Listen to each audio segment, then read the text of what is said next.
अनौपचारिक पत्र म्हणजेच काय, इनफॉर्मल लेटर जे आपल्या घरच्यांना लिहिलं जातं। पिताजी को पैसे भेजने के लिए पत्र म्हणजे वडिलांकडून आपल्याला पैसे मागायचे आहेत, जो मुलगा हॉस्टेलला राहतो, सो पिताजी को पैसे भेजने के लिए कहने वाला पत्र है ये।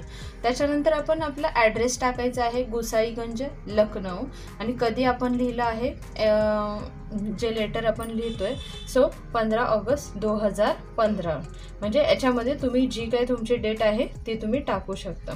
त्याच्यानंतर आदरणीय पिताजी, आपण त्यांना रिस्पेक्टली आदरणीय पिताजी असं म्हणतो। सादर चरण स्पर्श म्हणजे तुमचा आशीर्वाद माझ्यासोबत असाच राहू द्या, किंवा मी तुम्हाला नमस्कार करतो। त्याच्यानंतर आपल्याला लिहायचं आहे, लेटरला सुरुवात करायची आहे, यहाँ पर हम सब कुशल से है, म्हणजे आम्ही इथे खूप आनंदात आहोत। आशा करते हैं कि आप भी कुशलपूर्वक होंगे, आणि आम्ही आशा म्हणजे अपेक्षा करतो किंवा समजतो की तुम्ही सुद्धा तिकडे खूप सुंदर किंवा खूप छान आहात। आगे समाचार यह है कि फीस जमा करने हेतु मुझे 1500 रुपये की आवश्यकता है, आणि समाचार म्हणजेच मला हे सांगायचं आहे की आपली जी स्कूलची किंवा हॉस्टेलची जी काही फीज आहे ती जमा करण्यासाठी मला 1500 रुपयांची आवश्यकता आहे। अंत आप मुझे शीघ्र रुपये भेजने की कृपा करें, शेवटी तुम्ही मला लवकरात लवकर पैसे पाठवून द्या।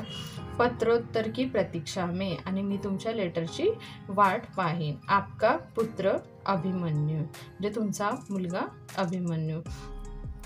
थँक्यू।